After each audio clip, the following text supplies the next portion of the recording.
Good morning to dear all viewers. I am Shivani Saxena. Hope you are very well.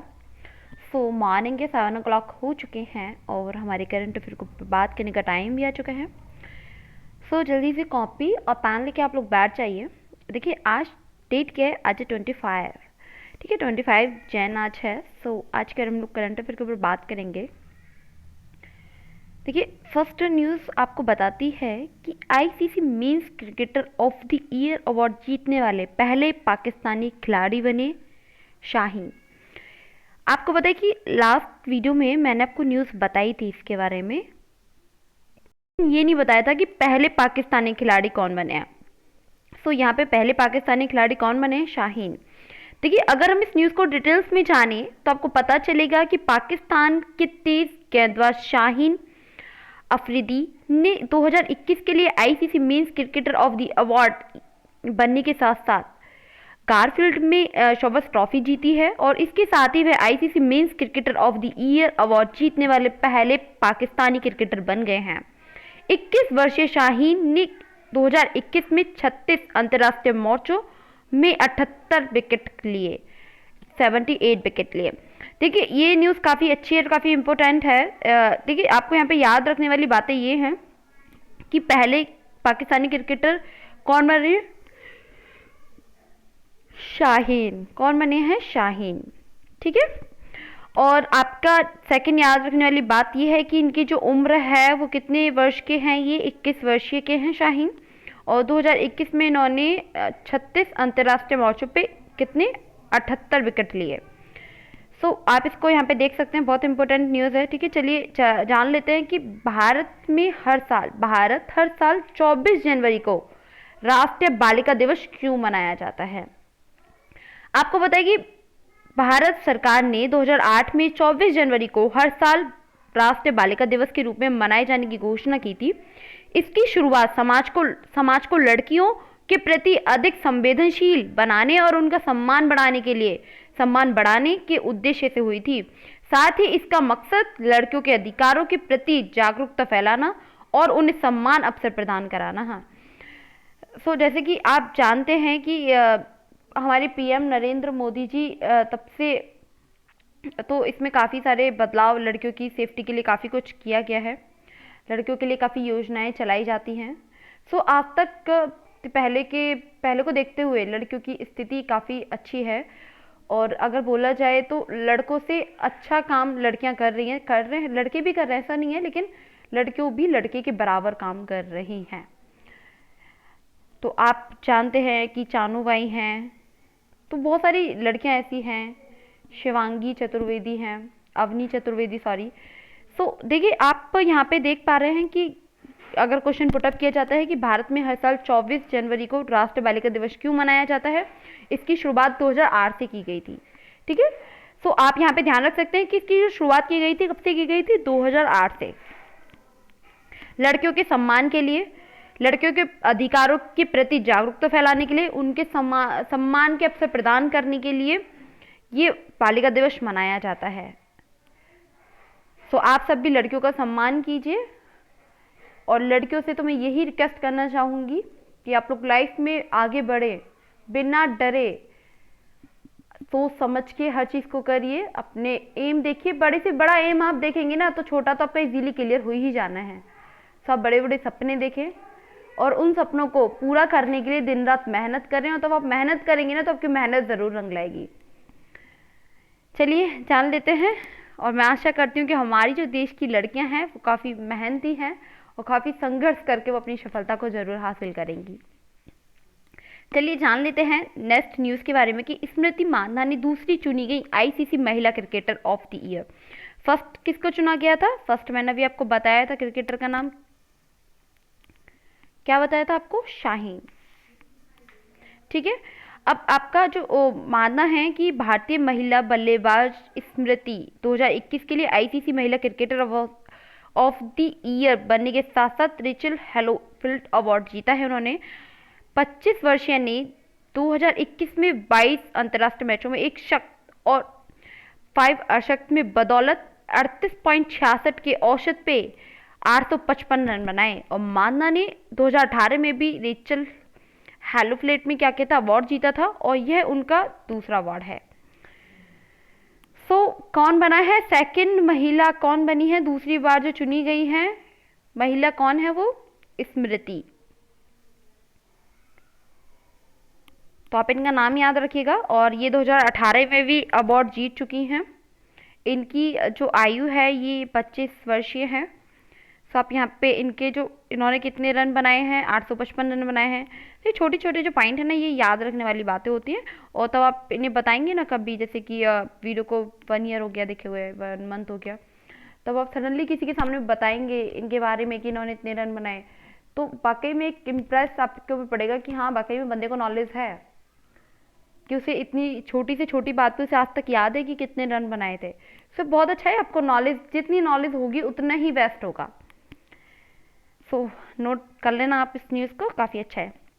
चलिए जान लेते हैं आगे, कौन है अद्वैत गणनायक। जो इन मतलब आपको पता है कि मैंने आपको लास्ट न्यूज़ पढ़ाई थी तब लास्ट वीडियो में, तो मैंने आपको बताया था कि सुभाष चंद्र बोस की जो प्रतिमा बनाई जाएगी, लगाई जाएगी वहाँ पे, सो प्रतिमा बनाएगा कौन, किसको दिया गया है ये काम, इसके बारे में हम जानेंगे। तो आपको पता है कि इंडिया गेट पे सुभाष चंद्र बोस की ग्रेनाइट प्रतिमा बनाने की जिम्मेदारी राष्ट्रीय आधुनिक कला संग्रहालय के महानिर्देशक अद्वैत गणनायक को दी गई है। और ये कौन है, ये उड़ीसा में जन्मे हैं, मतलब इनका जो जन्म है वो उड़ीसा में हुआ है। ये BK college of the arts and कला, दिल्ली के आर्ट्स कॉलेज से इन्होंने मास्टर डिग्री की पढ़ाई की है, मास्टर्स की पढ़ाई की है। उनकी परियोजनाओं में राजघाट पर गांधी की दांडी मार्च वाली प्रतिमा शामिल है। ये पॉइंट काफ़ी इंपॉर्टेंट है कि जो उनकी परियोजना है उसमें राजघाट पे गांधी जी की जो दांडी मार्च वाली प्रतिमा है वो शामिल है। कौन है जो इस प्रतिमा को बनाएंगे, कौन है, किसको इसकी जिम्मेदारी दी गई है, तो गणनायक जी को इसकी जिम्मेदारी दी गई है, जिनका जन्म कहाँ पे हुआ है, उड़ीसा में हुआ है। और इन्होंने दिल्ली से मास्टर्स की डिग्री, दिल्ली आर्ट कॉलेज से इन्होंने मास्टर्स की पढ़ाई की है। ये नॉलेज आपको होना चाहिए, जो जनरल नॉलेज होता है वो मैं आपको बता रही हूँ, ठीक है। चलिए जान लेते हैं आगे, और हम बात करेंगे यहाँ पे नेक्स्ट न्यूज़ के बारे में कि दिल्ली सरकार ने बजट 2022 और 23 के लिए 9 मुद्दों पर मांगे सुझाव, जारी वेबसाइट का लिंक। यहाँ पे आपको जो पीएम मोदी जी हैं उन्होंने, देखिए दिल्ली सरकार ने क्या किया है, दिल्ली सरकार ने साल 2022 और 23 का बजट जनता के सुझावों के हिसाब से तैयार करने के लिए 9 मुद्दों पर राय मांगी है, जिनमें नई नौकरियां बढ़ाने के लिए, प्रदूषण, महिला सुरक्षा, शिक्षा और स्वास्थ्य सुविधा के लिए कुछ ऐसे ही मुद्दे इसमें शामिल हैं। सरकार ने इसके लिए एक वेबसाइट का लिंक दिया है, देखिए आप यहाँ देख पा रहे हैं, और इस लिंक पे आप अपने सुझाव सरकार को दे सकते हैं। इस लिंक पे उन्होंने ईमेल जारी की है और लोगों से सुझाव मांगे हैं। आप चाहते हैं तो आप भी कोई अच्छा सुझाव सरकार को दे सकते हैं। चलिए हम लोग जान लेते हैं नेक्स्ट न्यूज़ के बारे में कि प्रधानमंत्री नरेंद्र मोदी जी ने राष्ट्रीय बाल पुरस्कार विजेताओं को ब्लॉकचेन तकनीकी के माध्यम से डिजिटल प्रमाण पत्र प्रदान किए। देखिए प्रधानमंत्री नरेंद्र मोदी जी ने क्या किया है कि प्रधानमंत्री ने समारोह में वर्ष 2021 और 22 के लिए पुरस्कार विजेताओं को ब्लॉकचेन तकनीकी के माध्यम से डिजिटल प्रमाण पत्र प्रदान किए हैं। प्रधानमंत्री राष्ट्रीय बाल पुरस्कार 5 वर्ष से 15 वर्ष तक की आयु के बच्चों को 6 क्षेत्रों में असाधारण उपलब्धि के लिए दिया जाता है।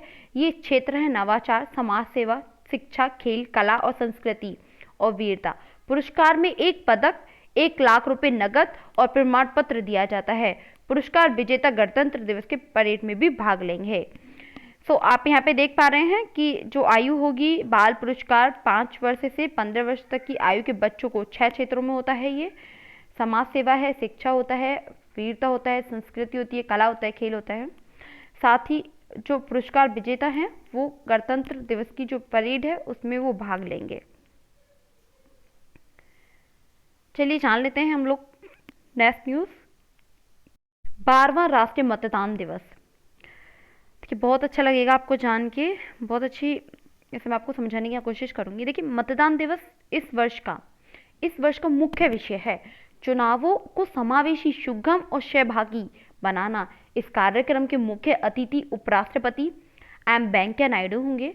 उपराष्ट्रपति के व्यक्तिगत रूप से समारोह में शामिल होने में असमर्थ रहने के कारण उनका संदेश वर्चुअल माध्यम से संप्रेषित किया जाएगा। विधि और न्याय मंत्री किरेन ने समारोह में विशिष्ट अतिथि होंगे। इस अवसर पर वर्ष 2021 और 22 के लिए सर्वश्रेष्ठ चुनावी प्रबंधन के लिए राष्ट्रीय पुरस्कार तथा राज्य और जिला स्तर के अधिकारियों को पुरस्कार प्रदान किए जाएंगे। इनमें विभिन्न क्षेत्रों जैसे आईटी, पहल, सुरक्षा प्रबंधन, चुनाव प्रबंधन, सुबल बनाने के उत्कृष्ट प्रदर्शन के लिए पुरस्कार दिए जाएंगे। सरकारी विभागों, ईसीआई, आईकेन मीडिया समूह जैसे महत्वपूर्ण पक्षों को मतदान जागरूकता के प्रांत उनके बहुमूल्य योगदान के लिए भी राष्ट्रीय पुरस्कार दिए जाएंगे। समारोह में नए मतदाताओं को सम्मानित किया जाएगा और उन्हें मतदाता फोटो पहचान पत्र सौंपा जाएगा। आयोग ने हाल ही में क्या किया है, हाल ही में एक व्यक्तिगत पत्र और एक मतदाता गाइड बुक के साथ नए नामांकित मतदाताओं को फोटो मतदाता पहचान पत्र देने के लिए एक नई पहल शुरू की है। आपने जाना, आपने अच्छे से सुना होगा कि इतनी अच्छी न्यूज़ है ये कि पुरस्कार दिए जाएंगे। किन किन को पुरस्कार यहाँ पे दिए जाएंगे? जो समारोह है उसमें जो नए मतदाताएं हैं, नए मतदाताओं का मतलब जो पहली बार वोट दे रहे हैं, उनको सम्मानित किया जाएगा। उन्हें मतदाता फोटो पहचान पत्र उनका सौंपा जाएगा। फर्स्ट टाइम जो उनका वोटर आईडी बनी है उसको पहचान पत्र उनका सौंपा जाएगा। और ये हाल ही में मतदाता गाइड बुक के साथ नए नामांकित मतदाताओं को फोटो मतदाता पहचान पत्र देने के लिए नई पहल की है, जो काफ़ी अच्छी न्यूज़ है। ठीक है, गुड न्यूज़। और मैंने आपको यहाँ पे बता ही दिया है कि किन किन अधिकारियाँ हैं, जिले स्तर के जो अधिकारी हैं उनको भी पुरस्कार प्रदान किए जाएंगे। सुरक्षा प्रबंधन है, चुनाव प्रबंधन है, जो सरकारी विभाग है। चलिए, निर्वाचन आयोग 2011 से हर वर्ष 25 जनवरी को अपने स्थापना दिवस के अवसर को राष्ट्रीय मतदाता दिवस के रूप में मनाया जाता है। गणतंत्र दिवस परेड में इस बार लोग अपनी पसंदीदा झांकी को वोट दे सकेंगे। न्यूज़, हाँ, लाइन पढ़ के तो शायद थोड़ा आपके माइंड से बाहर चला हुआ है क्योंकि आपने फर्स्ट टाइम न्यूज़ देखी है। तो चलिए इसको मैं आपको बताती हूँ डिटेल्स में। देखिए, गणतंत्र दिवस परेड में इस बार लोग अपनी पसंदीदा झांकी को वोट दे सकेंगे। मतलब इसके लिए माई गोवा फ्रॉम एक वेबसाइट है, यहाँ पे पंजीकरण किया जा सकता है। सॉरी, एक मिनट, हाँ, तो mygovernment.com इन 2022 पर पंजीकरण किया जा सकता है। इस बार नई दिल्ली में राजपथ पर गणतंत्र दिवस परेड में 12 राज्य और केंद्र शासित प्रदेशों तथा 9 केंद्रीय मंत्रालयों और विभागों की झांकियां शामिल होंगी। आप यहाँ पे देख पा रहे हैं कि गणतंत्र दिवस पे लोग अपनी पसंदीदा झांकी को वोट दे सकेंगे। यहाँ पे पंजीकरण किया जा सकता है। इसको आप गूगल पे सर्च कर लेना, यहाँ पे पंजीकरण आप लोग कर सकते हैं। और दिल्ली में राजपथ गणतंत्र परेड में 12 राज्यों, केंद्र शासित प्रदेशों और केंद्रीय मंत्रालयों के विभागों की इकाइयों को भी शामिल होगी। आप इस न्यूज़ को नोट कर सकते हैं। और देखिए, हम बात करेंगे यहाँ पे नेक्स्ट न्यूज़ के बारे में कि ढाका में 22वें अंतर्राष्ट्रीय फिल्म समारोह में कूचलागल में इसमें फ्रॉम इंडिया ने एशियाई फिल्म प्रतियोगिता खंड में सर्वश्रेष्ठ फिल्म का पुरस्कार जीता है। आपको पता है कि ढाका में, मैंने आपको बताया यहाँ पे कि समारोह में PS विनोद राज निर्देशित फिल्म में इन्होंने फ्रॉम इंडिया की एशियाई फिल्म प्रतियोगिता खंड सर्वश्रेष्ठ फिल्म का पुरस्कार इन्होंने जीता है। इसके अलावा फिल्म के लिए दिए गए 17 पुरस्कारों में 4 और भारतीय प्रविष्टियां शामिल थी। ये न्यूज़ आप नोट कर लेना, काफ़ी इम्पोर्टेंट है एग्ज़ाम के पॉइंट ऑफ व्यू से। और 17 पुरस्कारों के बारे में आपको पता रहना चाहिए। तो ऑलमोस्ट जो आपकी न्यूज़ हैं वो कंप्लीट हो चुकी हैं। होप आपने नोट भी कर ली होंगी। एंड फर्स्ट ऑफ ऑल, जो न्यू व्यूअर्स हैं जो मेरी वीडियो को फर्स्ट टाइम वॉच कर रहे हैं, थैंक यू सो मच। आप लोग देखिए, यहाँ पे व्हाट्सअप नंबर दिया गया है। अगर आप कोई भी कॉम्पिटिटिव एग्ज़ाम की प्रिपरेशन कर रहे हैं तो आप इस ग्रुप से ज्वाइन हो सकते हैं, जहाँ पे आपको free of cost material provide किया जाएगा। Current, hand making notes, all जो आपके एग्जाम के पॉइंट ऑफ व्यू से काफ़ी इंपॉर्टेंट होता है, वो सारा मटेरियल आपको फ्री ऑफ कॉस्ट प्रोवाइड किया जाएगा। तो आप यहाँ पे नंबर दिया गया है, आप इसे ज्वाइन कर सकते हैं, इस ग्रुप पे मैसेज कर सकते हैं और आपको ज्वाइन कर दिया जाएगा। इंस्टाग्राम पे आप हमें फॉलो कर सकते हैं, टेलीग्राम पे आप हमें फॉलो कर सकते हैं, फेसबुक पे हमें फॉलो कर सकते हैं और न्यू अपडेट जो भी होगी वो आप तक बहुत ईजीली पहुंच जाएगी।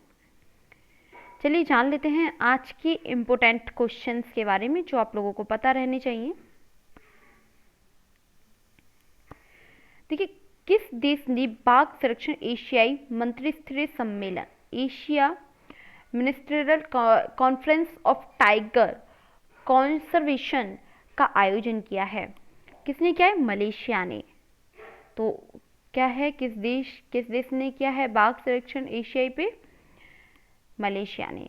अगर हम इसको डिटेल्स में जानें तो हम यहाँ पे बात करेंगे कि मलेशिया सरकार और ग्लोबल टाइगर फॉर्म GTF ने संयुक्त रूप से बाघ संरक्षण पर चौथे एशिया मंत्री स्तरीय सम्मेलन का आयोजन किया। भारत के केंद्रीय पर्यावरण, वन और जलवायु परिवर्तन मंत्री भूपेंद्र यादव ने इस बाघ संरक्षण सम्मेलन में भारत का व्यक्तित्व दिया। भारत टाइगर रेंज देशों को रूस में होने वाले ग्लोबल टाइगर समिट के लिए नई दिल्ली घोषणा को अंतिम रूप से सुविधा प्रदान करेगा। सो ये न्यूज़ आपको इस न्यूज़ से क्या समझ आया, ये आप मुझे कमेंट बॉक्स में बताएंगे। And Ashok, thank you so much कि आप मेरी वीडियो को डेली वॉच करते हैं और कमेंट बॉक्स में आप कमेंट करके मुझे बताते हैं कि मैं किस तरीके से आपको समझा रही हूँ। Thank you so much. And Raj Tiwari, thank you so much. जो भी व्यूअर्स हैं वो मेरी वीडियो को डेली वॉच करते हैं, बिना स्किप किए पूरे करंट अफेयर का बेनिफिट लेते हैं, इसके लिए thank you so much. And आप ऐसे ही सपोर्ट करते रहिए, कमेंट बॉक्स में मुझे बताते रहिए कि मैं आप लोगों को कैसे पढ़ा रही हूँ, कैसे आप लोगों को बहुत अच्छा समझ आ रहा है, नहीं आ रहा है, डाउट्स हैं तो क्या डाउट्स हैं, आप कमेंट बॉक्स में मुझे बताते रहिएगा, जिससे मुझे पता चलता रहेगा कि आपको अच्छे से समझ आ रहा है, नहीं आ रहा है। So thank you so much again. So देखिए, सेकंड क्वेश्चन है हमारा, किस केंद्रीय मंत्रालय ने कोयला दर्पण पोर्टल लॉन्च किया? तो किसने किया है? कोयला मंत्रालय ने। देखिए, इसकी जो न्यूज़ है यहाँ पे आपको बताया गया है कि केंद्रीय कोयला मंत्रालय कोयला क्षेत्र से संबंधित संकेतक की परफॉर्मेंस इंडिकेटर्स KPIs के लिए कोयला दर्पण पोर्टल लॉन्च किया। वर्तमान में इस पोर्टल में कोयला, लिग्नाइट उत्पादन, ताप विद्युत संयंत्रों में कोयले के स्टॉक की स्थिति, अवसंरचना परियोजना, ब्लॉक आवंटन, प्रमुख कोयला खानों की निगरानी और कोयला मूल्य सहित 9 KPIs हैं। सो देखिए, यहाँ पे बताया गया है आपको कि किस केंद्रीय मंत्रालय ने कोयला दर्पण जो नया पोर्टल है वो लॉन्च किया है। सो यहाँ पे किसने किया? कोयला मंत्रालय ने किया है। वर्तमान में इस पोर्टल में क्या होगा कि कोयला उत्पादन, ताप विद्युत संयंत्र, कोयले के स्टॉक की स्थिति, अवसंरचना परियोजना, खानों की निगरानी पे कोयला मूल्य सहित होगा। सो ये यहाँ पे न्यूज़ आपको पता होना चाहिए कि किसने लॉन्च किया है, इसमें क्या होना है, कैसे होना है, आपको जनरल नॉलेज होनी चाहिए जो मैं आपको बता चुकी हूँ। चलिए जान लेते हैं हम लोग थर्ड क्वेश्चन के बारे में। थर्ड हमारा क्वेश्चन है जहाँ पे हमसे पूछा गया है कि संयुक्त राष्ट्र महासभा ने होलोकॉस्ट इनकार की निंदा करते हुए किस देश द्वारा प्रायोजित प्रस्ताव की मंजूरी दी है? Holocaust Daniel. आपको पता है कि इसमें क्या हुआ है कि संयुक्त राष्ट्र महासभा ने होलोकॉस्ट इनकार की निंदा करते हुए एक इजराइल प्रोजेक्ट प्रस्ताव की मंजूरी दी है और इस प्रस्ताव में सभी देशों और सोशल मीडिया कंपनियों को यहूदी विरोधी के होलोकॉस्ट इनकार की प्रकृति मुकाबला करने के लिए सक्रिय उपाय करने का भी आग्रह किया गया है। सो इसमें हुआ क्या है कि जो इजराइल है, जो भी और भी देश हैं, कंपनियां हैं, यहूदी विरोधी जो भी हैं, तो प्रकृति मुकाबला करने के लिए सक्रिय उपाय का आग्रह यहाँ दिया गया है। सो ये न्यूज़ आप देख सकते हैं, आप इसको नोट भी कर लेना। किसने क्या, इजराइल इसका आंसर है। ठीक है, आप इसको क्वेश्चन वाइज नोट कर सकते हैं। पहले आप एक बार वीडियो देख लेना और इसको पढ़ लेना अच्छे से, और क्वेश्चन हो सके तो आप इसको याद कर लेना, बहुत अच्छा रहेगा, आपकी नॉलेज काफ़ी अच्छी रहेगी।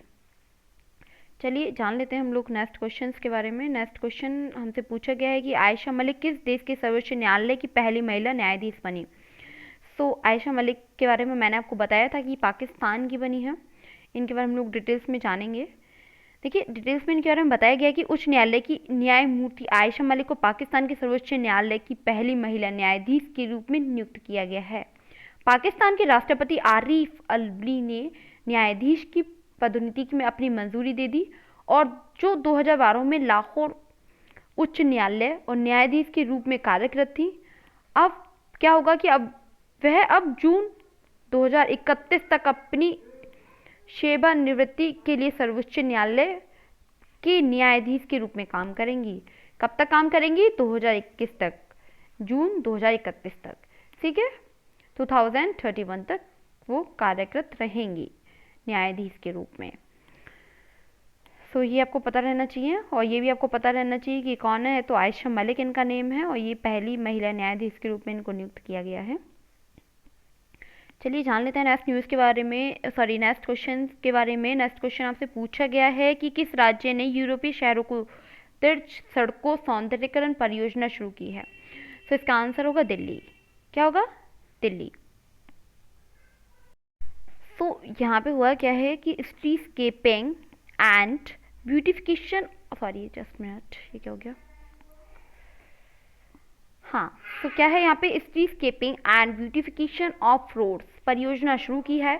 शहर भर में 9 चयनित हिस्सों में साइकिल चालकों, पैदल चलने वालों, मोटरसाइकिलों के चालकों के लिए उपयोगी बनाने के लिए रीडिजाइनिंग और पुनर्विकास किया जाएगा। हाल ही में लोधी रोड पे 600 मीटर के खंड में इस क्षेत्र में विभिन्न स्मारकों को अनुरूप बनाने के लिए रीडिजाइनिंग शुरू की गई है यहाँ पे। सो ये काफ़ी अच्छी न्यूज़ है, काफ़ी इम्पोर्टेंट भी है।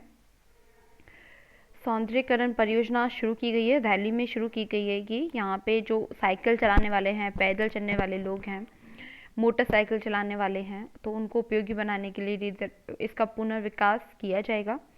और जो लोधी रोड है वहाँ पे 600 मीटर के खंड में इस क्षेत्र के विभिन्न ऐतिहासिक स्मारकों को अनुरूप बनाने के लिए जो तैयारी है वो एक तरीके से शुरू हो गई है। सो ये यहाँ पे कुछ इंपॉर्टेंट क्वेश्चंस थे 5 जो मैंने आपको बता दिए हैं। साथ ही मैंने आपको इंपॉर्टेंट न्यूज़ भी यहाँ पे आपको बता दी है। So thank you so much watching this video. Bye bye, take care.